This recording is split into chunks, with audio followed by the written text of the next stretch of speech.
Welcome to a new edition of the Neon Jazz interview series with KC Jazz saxophonist and educator Nick Rowland. He is a native of Olathe, Kansas, and he's been in the Kansas City jazz area since 2005.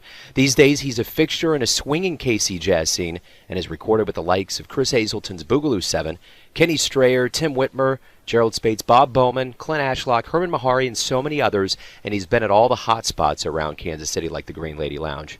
He has plenty to say, and you will hear all about it and his jazz walk. Dig this interview, my friends. Nick, thanks for taking a little time out and talking with me here at Neon Jazz. I appreciate it.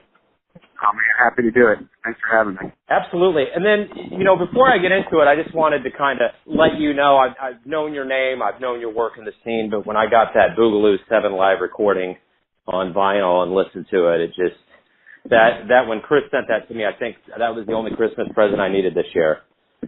Oh, man, that's so nice for you to say. We're really happy with it. It's a nice testament to how far that group has come. Just how much fun we have making music together.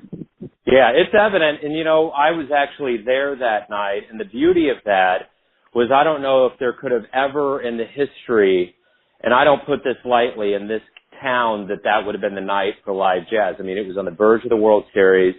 Everybody was kind of in that anxious mode of anticipation and happiness. And that night, I remember the crowd was totally into it. So it was good, really good.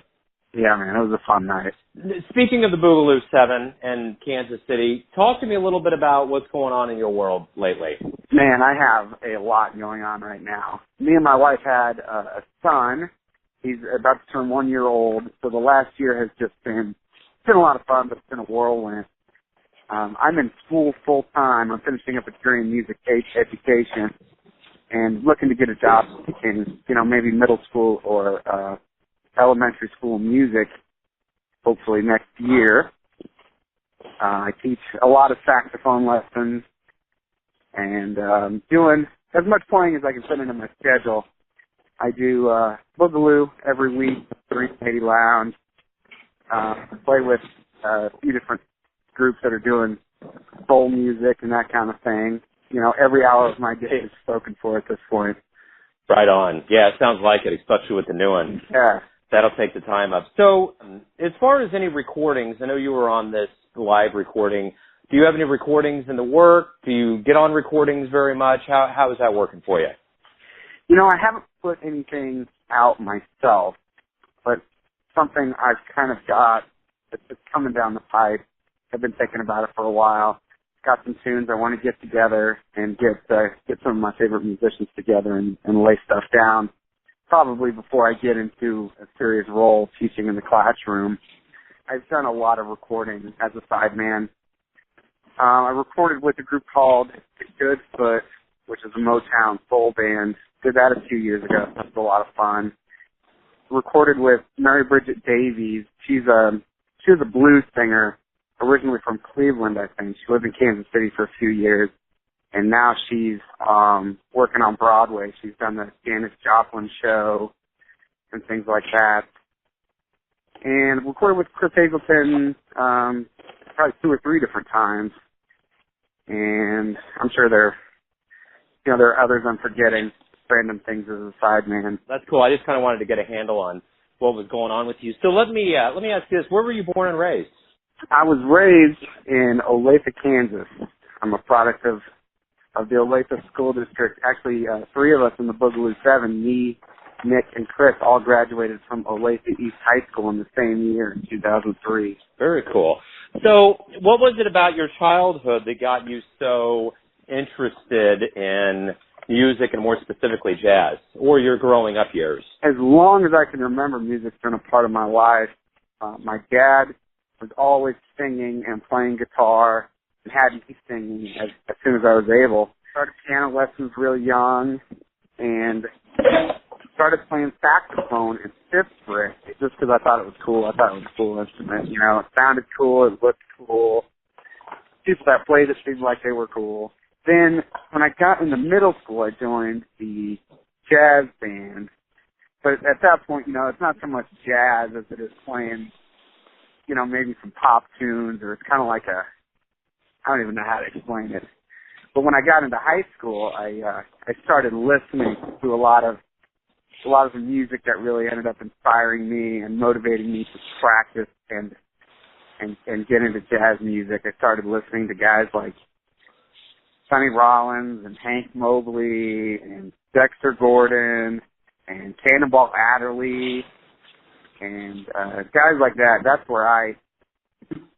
how I ended up getting the jazz bug, listening to guys like that. What albums specifically do you remember growing up? I know you mentioned musicians, but were there albums that really got you going early on?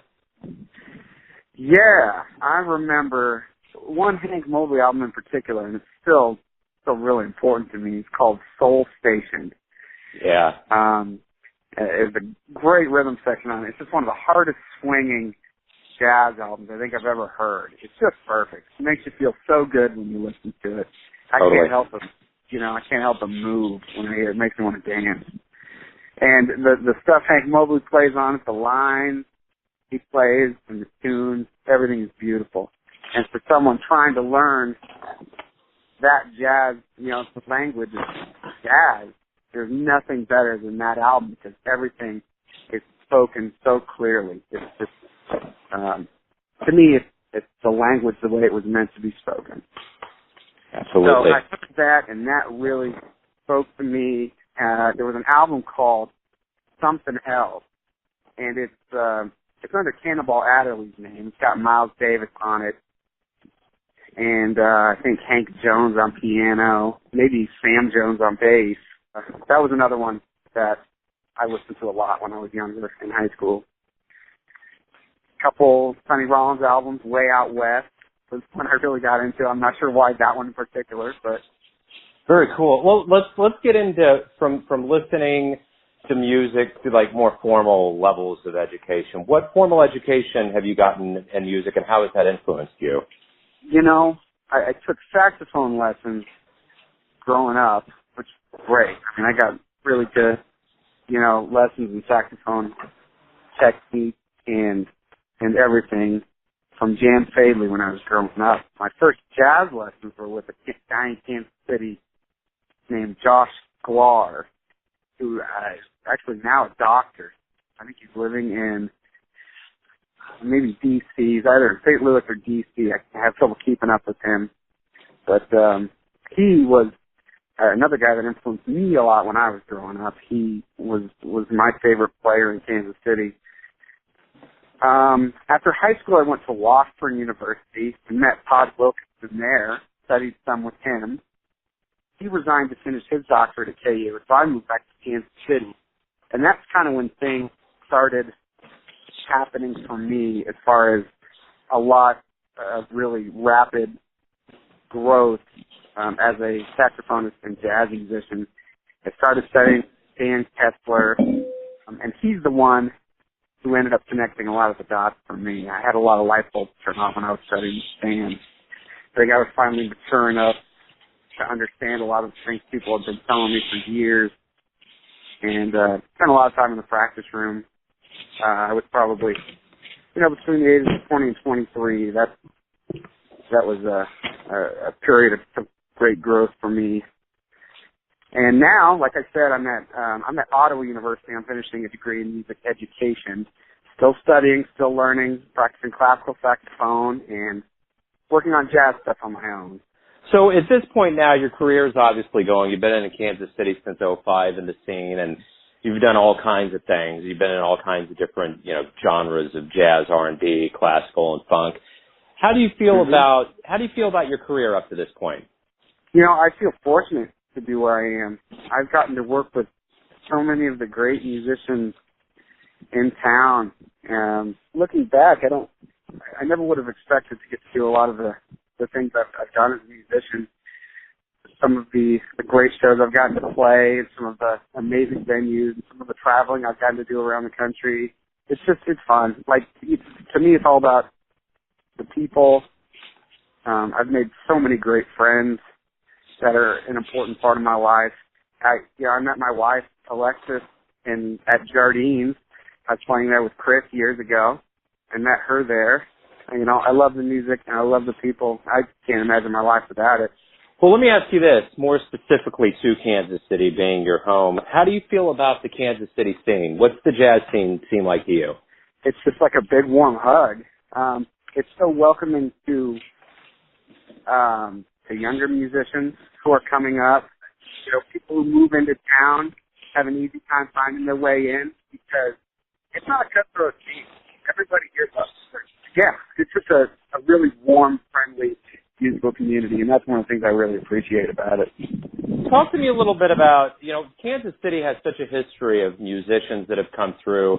I mean, from Charlie Parker all the way up through the lineage of Count Basie and a lot of cats that have floated through town. If you could catch a show in the Kansas City history of shows, who would you want to see?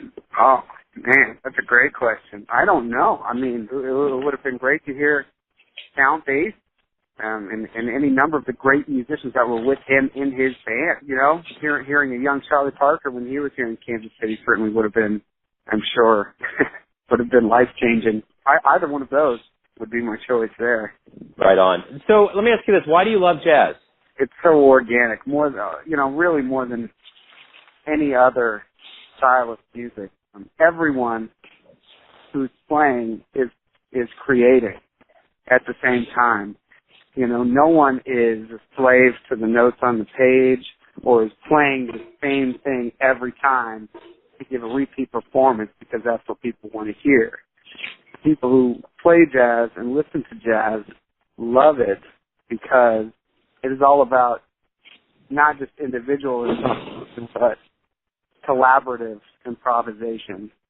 And I think that's what makes it so exciting. You never know what's going to happen, how it's going to happen, where things are going to go. And that's one of the things that makes it so fun.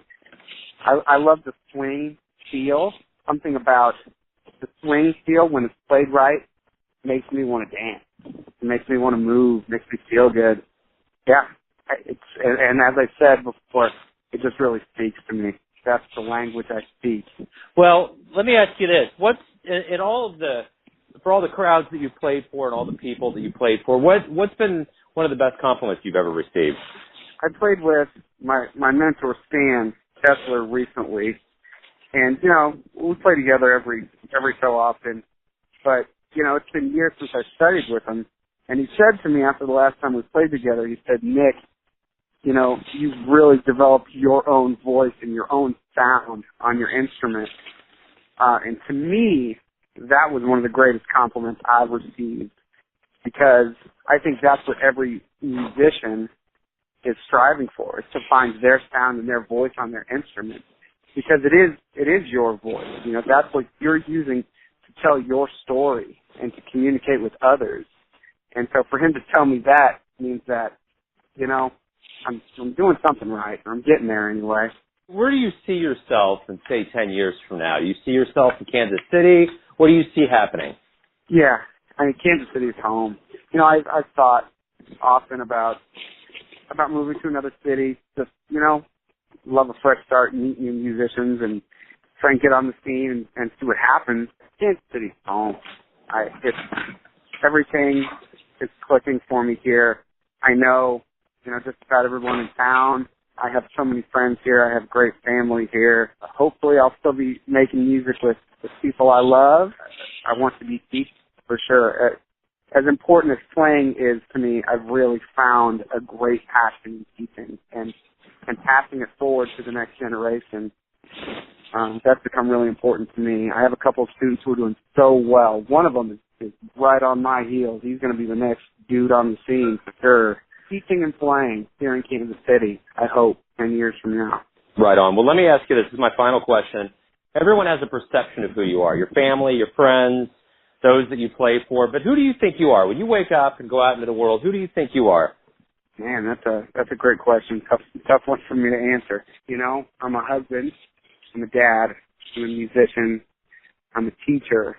I like to think that I'm hardworking and dependable and positive. I try to stay positive. I don't know. That's a tough one. I'm still trying to figure that out. That's an answer in itself right there for sure.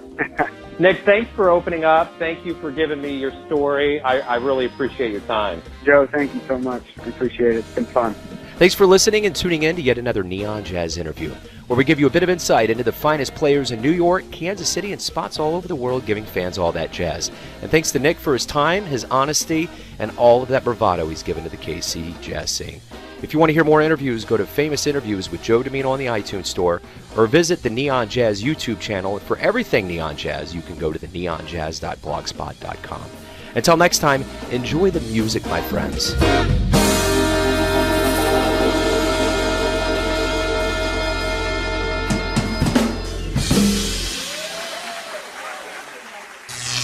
Neon Jazz.